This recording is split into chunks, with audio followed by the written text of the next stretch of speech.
परम प्रेममय श्री श्री ठाकुर परमाराध्य जगज्जननी श्री श्री बड़मा परम पूज्यपाद जुगाचार्य श्री श्री बड़दा आजिर पूज्यपाद श्री श्री आचार्य देव श्रीचरण में अनंत कोटि प्रणाम निवेदन करुछि। सभी गुरु परिवार श्रीचरण में अनंत कोटि प्रणाम निवेदन करुछि। मोर ये भिडियो देखुथिबा प्रत्येक गुरु भाई और माँ मान अंतरर आनंदित जयगुरु श्रद्धा भक्ति भल पाइबा समस्त को मोर अंतरर भल पाइबा श्रद्धा अर्पण करुचे। जो मैंने भी मो भिडियो देखुंट शुणुंट एत सारा भल पाइबा देउचंती मते इंस्पिरेशन करुचंती सुंदर सुंदर कमेंट माध्यम से समस्त को मोर अंतरर आनंदित जयगुरु से समस्त मंगल प्रार्थना परम पिता श्रीचरण में निवेदन करी समस्त सुख शांति आनंद रे रुहंतु समस्त दुख माने जीवन रू दूरे जाऊ समस्ते परम पिता को नहीं जीवन को उपभोग करंतु यह ही मोर परम पिता श्रीचरण निवेदन। सबुदिन पर आज एक सुंदर विषय आलोचना करवा जो आलोचना आम मान जीवन में बहु प्रभाव आनी दो जीवन को परिवर्तन करदे यह ही मोर प्रकृतर भिडियो करिवार आंतरिकता बा उद्देश्य। आज गोटे प्रश्न पचारि श्री श्री ठाकुर को जड़े भक्त ठाकुर को कहू पचारुचंदी जे इष्टवृत्ति कले सकाळु उठी इष्ट को मने पकाई तांकर भरण लगे किछि पैसा रखिले ताको 30 दिन रे इष्टदान को पठाई देले सतरे कौन आमर मंगल हो जिवो। श्री श्री ठाकुर को एक सुंदर प्रश्न जड़े माने भक्त पचारचंती। श्री श्री ठाकुर कहले इष्टवृत्ति कथाटा किछि नुआ नुहे वेद गीता बाइबेल कोरान संहिता सर्वत्र एहार उल्लेख रही हिंदू मानकर पंच महायज्ञ एबे आमे पासरी देलुणी जेम्स का कथा भितरे एहार अभ्यास आउ आभास मिले। इष्टवृत्तिटा जदि भातृभोज्य और भूतभोज्य सह भल भावे चलाई निया जाए ताहेले लोकंकर चरित्र कर्म क्षमता और योग्यता जेपरी बढ़िबो सेहीपरि दुष्ट मानकर मध्य गोटे साहाय्यर व्यवस्था होई जिवो। बड़ बड़ दर्शन ये सबू मनीष को न शिखाई छोट छोट तुटुका आचरण शिखाइबा ढेर भल।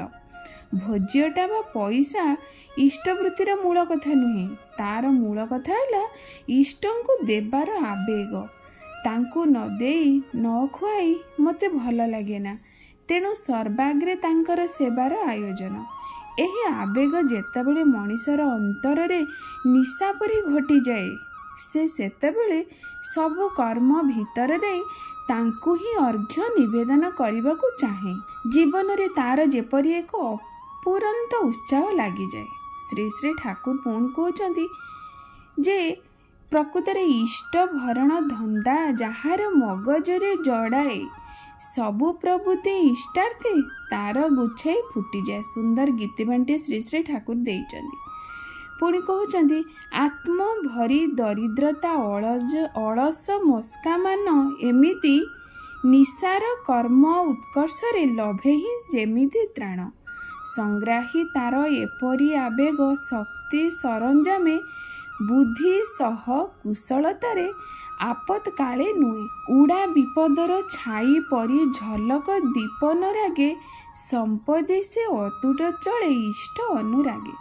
श्री श्री ठाकुर सुंदर गीतबाणी माध्यम इष्टवृत्ति प्रसंग रे कि सुंदर आमको माने किछिटा गीतबाणी देइचंदी जो थिरे कि जना पड़े प्रकृत रे इष्टवृत्ति धंदाटे कौन तारे पुणी श्री श्री ठाकुर कहते जे द्वितीय माने श्री श्री ठाकुर किसी भक्त पुणी पचारे जे द्वितीय महायुद्ध पूर्वर पचरागला श्री श्री ठाकुर को जे युद्ध फल जो दारुण दुर्दिन आसो से मनीष तो ता स्त्री पिला मुठाए भात देवा लगी हुए तो एठारे सेठारे घूरब सेतेबेले से कौन दे इष्टवृत्ति करिवो एई जे इष्टवृत्ति करुथिला से कौन विपद रक्षा करिवार सेतेबेले काम रे आसीबो।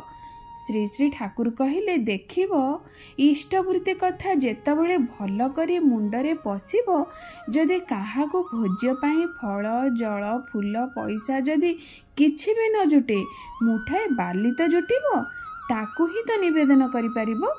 ଇଷ୍ଟବୃତ୍ତି ସ୍ୱସ୍ତୟିନୀ କରିବା ଫଳରେ ମଣିଷ ଭିତରେ ଯେଉଁ ଶକ୍ତି ମହଜୁଦ ହୋଇଥିବ ବିପଦ ସମୟରେ ତାହା ହିଁ ତାକୁ ରକ୍ଷା କରିବ।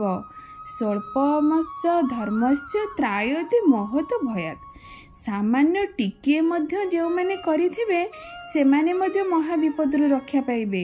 ଶୂନ୍ୟରୁ ସେମାନେ ଆୟର ପନ୍ଥା ଲାଗି କାମ ଯୋଗାଡ଼ କରିନେବେ ଓ ହୃଦୟକୁ ଉଜାଡ଼ କରି ଯେଉଁମାନେ ଇଷ୍ଟ ଅର୍ଘ୍ୟ ଦେବେ ସେଇ ଉଚ୍ଛୁଳା ହୃଦୟରୁ ଅମୃତ ସୃଷ୍ଟି ହେବ। ସତ୍ସଙ୍ଗ ପଥ ପୃଷ୍ଠା 5051 ଶ୍ରୀ ଶ୍ରୀ ଠାକୁର କି ସୁନ୍ଦର ଭାବରେ ଇଷ୍ଟବୃତ୍ତିରେ ଏକ ସହଜ ସରଳ ବ୍ୟାଖ୍ୟା ସେ ଦେଇଦେବେ ଯେ ଦେଖନ୍ତୁ ଇଷ୍ଟବୃତ୍ତି ଜିନିଷଟି କ'ଣ। ମଣିଷମାନେ ପ୍ରକୃତରେ ଭାବନ୍ତି ଆମେମାନେ ଅର୍ଥ କାହିଁକି ଦେବା। ଏଇ ସତ୍ସଙ୍ଗ ରାଜ୍ୟରେ ବା ସତ୍ସଙ୍ଗ ଯେଉଁମାନେ ବି ଜୀବନରେ ଶ୍ରୀ ଶ୍ରୀ ଠାକୁରଙ୍କୁ ଗୁରୁ ଭାବରେ ଗ୍ରହଣ କରନ୍ତି ସେମାନେ ସମସ୍ତେ ଅର୍ଥ ହିଁ ଆବଶ୍ୟକ କରନ୍ତି। କିନ୍ତୁ ମାନେ ମଣିଷ ଜାଣିପାରେନି ଭଗବାନଙ୍କୁ ପୂଜା କରିବା ଅର୍ଚ୍ଚନା କରିବା ତାଙ୍କୁ ନୈବେଦ୍ୟ ଅର୍ପଣ କରିବା ମଧ୍ୟ ଏସବୁ ହିଁ ତ ଦରକାର ଅର୍ଥ। ଦେଖନ୍ତୁ ଆମେ ଗୋଟେ ଗୃହସ୍ଥ ଜୀବନ ଯାପନ କରୁଛେ। ଜଣେ ସକାଳେ ଉଠି ସ୍ନାନ କରିସାରିଲା ପରେ ଆଗେ ସୂର୍ଯ୍ୟଙ୍କୁ ଟିକେ ଜଳ ଅର୍ଘ୍ୟ ଦେବ। ସେ ଜଳ ଅର୍ଘ୍ୟ ଦେବା ପାଇଁ ହେଲେ ଦେଖନ୍ତୁ କେତେଟି ବିଧି ରହିଛି। ଗୋଟିଏ ତମ୍ବା ପାତ୍ର ଦରକାର। ତମ୍ବା ପାତ୍ରରେ ସୂର୍ଯ୍ୟଙ୍କୁ ଜଳ ଅର୍ପଣ କରାଯାଏ। ସେଥିରେ ସିନ୍ଦୁର ଟିକେ ପଡ଼ିବ, ସେଥିରେ ରାଶି ଟିକେ ପଡ଼ିବ, ସେଥିରେ ଅକ୍ଷତ ଟିକେ ପଡ଼ିବ, ସେଥିରେ ହଳଦୀ ଟିକେ ପଡ଼ିବ, ସେଥିରେ ନାଲି ଫୁଲ ଟିକେ ପଡ଼ିବ। ତାପରେ ଆମେ ଅର୍ଘ୍ୟ ଟେକିବା। ତାପରେ ଧୂପ କର୍ପୂର ଦୀପ ଏସବୁ ଦେଇ ସୂର୍ଯ୍ୟଙ୍କୁ ପୂଜା କରାଯାଏ। ଦେଖନ୍ତୁ ଏତେ ସବୁ ସରଞ୍ଜାମ ତ ସବୁର ତ ଅର୍ଥ ବିନିମୟରେ ହିଁ ମଣିଷ ପ୍ରାପ୍ତି ହୋଇଥାଏ। ତାହେଲେ ଦେଖନ୍ତୁ ଅର୍ଥ ତ ପ୍ରତ୍ୟେକ କ୍ଷେତ୍ର ଅର୍ଥ ବିନା ତ ମଣିଷ ଗୋଟେ ମୁହୂର୍ତ୍ତ ବି ସଂସାରରେ ଚଳିପାରେ ନା। ପୁଣି ଆଉ ଆମେ ଇଷ୍ଟଙ୍କୁ ଗ୍ରହଣ କରିବା ତାଙ୍କ ବିଧାନ ମାନିବା ତାଙ୍କ ପାଇଁ କିପରି ଭାବରେ ଆମେ ଅର୍ଥକୁ ଅର୍ପଣ ନିବେଦନ କରିପାରିବା ନାହିଁ। ତାପରେ ଦେଖନ୍ତୁ ଆମେ ତୁଳସୀଙ୍କୁ ପୂଜା କରିବା ସେଇଭଳି ଭାବରେ ଧୂପ ଦୀପ ନୈବେଦ୍ୟ ତାକୁ ହିଁ ଆବଶ୍ୟକ। ତାପରେ ଘରକୁ ଆସିଲେ ଗୃହ ଦେବତାଙ୍କୁ ଯାହା ପୂଜା କରିବା ସେଇଭଳି ଧୂପ ଦୀପ ନୈବେଦ୍ୟ ଦରକାର, ଫୁଲ ଦରକାର। ଯେଉଁମାନଙ୍କର ବାଡ଼ିରେ ଫୁଲ ଯେଉଁ ନଥାଉଛି ସେମାନଙ୍କୁ ଫୁଲ ମାର୍କେଟରୁ କିଣିବାକୁ ପଡ଼େ। ସେ ବି ଅର୍ଥ ବିନିମୟରେ ଠାକୁରଙ୍କ ପାଇଁ କପଡ଼ା କିଣିବାକୁ ପଡ଼େ। ପ୍ରତ୍ୟେକ ସାଜସଜା ଯାହାକି ଆମେ ଶ୍ରଦ୍ଧାର ସହିତ ଆମେ ଘରେ ଯେଉଁ ଠାକୁରଙ୍କୁ ରଖୁ କି ସୁନ୍ଦର ଭାବରେ ସଜାଉ ସେ ସବୁ ତ ବିନା ଅର୍ଥରେ ତ କିଛି ହୁଏ ନା। ତାହେଲେ ସେଥିରେ ତ ଆମ ମନରେ କୌଣସି ଦିନ କେବେ ପ୍ରଶ୍ନ ଆସେନି। ତାପରେ ପୁଣି ସେ ପିତୃପୁରୁଷଙ୍କୁ ରଖିଛେ ତାଙ୍କ ପାଇଁ ବି କିଛି ଅର୍ପଣ କରିବାକୁ ପଡ଼େ। ଏଇଭଳି ଆମେ ମନ୍ଦିର ଯାଉ ସେଥିରେ ବି ଆମେ କିଛି ନହେଲେ ଦୀପଟିଏ ଆମେ ଦାନ ଅର୍ପଣ କରୁ। ଯଦି ଦୀପଟିଏ ବି ଆମ ପାଖରେ ନାହିଁ ଆମେ କିଛି ନହେଲେ କିଛି ଦକ୍ଷିଣା ସେ ହୁଣ୍ଡିରେ ପକାଇ ଦେଇକି ଆସୁ। ସେଥିରେ ଯିଏ ପୂଜକ ଯିଏ ପୂଜା କରନ୍ତି ତାଙ୍କୁ ବି ଦକ୍ଷିଣା ନଦେଲେ ଆମ ପୂଜା ସଫଳ ହୁଏ ନାହିଁ। ତେଣୁ ସବୁକିଛି ତ ରହିଛି ଆମ ଆର୍ଯ୍ୟ ସନାତନ ଧର୍ମରେ। ଆମ ଦେଶରେ ଯେତେ ସବୁ ପୂଜା ପାର୍ବଣ ଯାହା ବି ରହିଛି ସବୁରି ମୂଳରେ ତ ଆମକୁ ଦାନ ଦକ୍ଷିଣାର କଥା ରହିଛି। ତା ନହେଲେ ତ କୌଣସି ପୂଜା ସଫଳ ହୁଏ ନା। ଆଉ ଜୀବନରେ ଯିଏ ଜୀବନର ଦେବତା ଯିଏ ଗୁରୁ ଯିଏ ଆମର ଜୀବନର ସର୍ବସ୍ୱ ଯିଏ ଆମର ବଞ୍ଚିବାର ଖୋରାକ ଯେ ତାଙ୍କୁ ଆମ ଜୀବନରେ ସକାଳୁ ଶ୍ରୀ ଶ୍ରୀ ଠାକୁର ଏଇଟା ଗୋଟେ ବିଧିବଦ୍ଧ ଭାବରେ ପ୍ରତ୍ୟେକ ଦିନ ମଣିଷ ଏଠାରୁ ଯେପରି ଯେମିତି ଆମେ ଇଚ୍ଛା ହେଲା ଆଜି ସକାଳୁ ଉଠିଲେ ଅର୍ଘ୍ୟଟିଏ ଦେଲେ ବା ଭୋଗ ଦେଲେ ପୂଜା ଦେଲେ ବା କୁଆଡ଼େ ଚାଲିଗଲେ ଆଉ ସେଦିନ ଆମେ ଦେଇପାରିଲେ ନାହିଁ ବା ଆଜି ମନ ଭଲ ଅଛି ଦେଲେ ଖାଲି ମନ ଭଲ ନାହିଁ ଦେଲେନି ଯାହାଫଳରେ କି ଆମର ବ୍ୟାଘାତ ଘଟିଲା। ପ୍ରତ୍ୟେକ ଦିନ ଈଶ୍ୱରଙ୍କୁ ଭଗବାନଙ୍କୁ ବା ଇଷ୍ଟଙ୍କୁ ଦେବାରେ ଆମର ଗୋଟେ ଗୋଟେ ଦିନ ବ୍ୟାଘାତ ସୃଷ୍ଟି ହୁଏ ଯେଉଁଟାକି ଶ୍ରୀ ଶ୍ରୀ ଠାକୁର ନିରନ୍ତର ଭାବରେ କୌଣସି ବାଧାବିଘ୍ନ ନ ଥାଇ ଆମେ ଯଦି ପ୍ରତ୍ୟେକ ଦିନ ଗୁରୁଙ୍କୁ ଗ୍ରହଣ କରି ତାଙ୍କ ପ୍ରୀତ୍ୟାର୍ଥେ ତାଙ୍କର ଭରଣାର୍ଥେ ଆମର ମାନେ ଭଲ ପାଇବା ଦ୍ୱାରା କୌଣସି ମନରେ ମାନେ ମୁଁ ଦେଉଛି ବୋଲି ଭାବନା ନ ରହି ସେ ଦୟା କରିଛନ୍ତି ବୋଲି ତାଙ୍କୁ ମୁଁ ଦେଇପାରୁଛି ଏଇ ଭାବନା ମନେ ରଖି ଯଦି ଆମେ ଦେଉ ତାହେଲେ ପ୍ରକୃତରେ ଇଷ୍ଟବୃତ୍ତିର ମହତ୍ଵ ଯେ ଏଇ ଶ୍ରଦ୍ଧା ଭରି ଟିକେ ବି କରିଛି ସେ ପ୍ରାପ୍ତ ହେଇଛି। ଆଉ ଶ୍ରୀ ଶ୍ରୀ ଠାକୁର ଯେଉଁ କହିଛନ୍ତି ଯେ ଯଦି ବି କିଛି ଆମ ପାଖରେ ନାହିଁ ବାଲି ମୁଠାଏ ତ ଅଛି ପତ୍ରଟିଏ ତ ଅଛି ଫୁଲଟିଏ ତ ଅଛି ତାକୁ ବି ଆମେ ଦେଇକି ତାଙ୍କୁ ଇଷ୍ଟବୃତ୍ତି ଅର୍ପଣ କରିଦେଇପାରିବା। आउ गोटे कथा वास्तव अनुभूति कथा जो माने ए वीडियो मोर देखुचंदी जो माने इष्टवृत्ति विधिवत भाव रे श्रद्धा भक्ति भल पाइबा भाव रे करूचंदी से माने को से माने जानी थबे से माने पचारिले से माने कहिबे इष्टवृत्ति रो शक्तिटा केते मनीष जदि विधिवत भाव रे इष्टवृत्ति आउ स्वस्थ कंटाई कंटाई पालन करे तार जो विपद आपद आसी से समय ताकू गोटे उपस्थित बुद्धि देखा जाए से समय से विपद रु बाहर गोटे कायदा जना पड़े एटा है अनुभव कथा एटा वास्तविक घटना अन्य केही भी से विषय जानीपारे ना जी करुवे सी ही जानीपारे प्रकृत में मो उपर को केते बड़ विपद आसला से किपर उद्धार हो पारि सेटा मो मन को सेतबे आसो मुझे इष्टवृत्ति करुली स्वस्थ करुली विधिवत भाव से श्रद्धा पर मुझे विपद रक्षा पाइली एटा है वास्तव अनुभूति। तेणु श्री श्री ठाकुर को जो भक्त पचारि इष्टवृत्ति उपरे श्री श्री ठाकुर केड़े सुंदर भाव से प्रसंग आम मान आलोचना माध्यम बुझाई देइचंदी।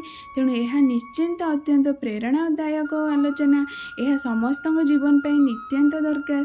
तेणु समस्ते यह पर निश्चिंत चिंता करवा आउ श्रद्धा भरे जो मैंने भी इष्टवृत्ति करुचंदी से आहुरी निष्ठा भाव रे श्रद्धा भाव रे करवा जो मैंने करूना किपरि करी तार माने शक्तिटा को से मैंने अनुभव करंतु यह ही मोर परम पिता श्रीचरण विनम्र निवेदन समस्त किपरि भाव रे से इष्टमुखी चलन रे चलवा से ही मोर निवेदन परम पिता श्रीचरण रे। आज ये रखुची आशा करी आपण ए भिडियोटी आपण जीवन में बहु परिवर्तन आणु काम आसु आपण जीवन माने इष्टमय हो जाऊ। आज ये रखुची सर्वशेष समस्त मंगल प्रार्थना परम पिता श्रीचरण निवेदन करी रखुची। जय गुरु।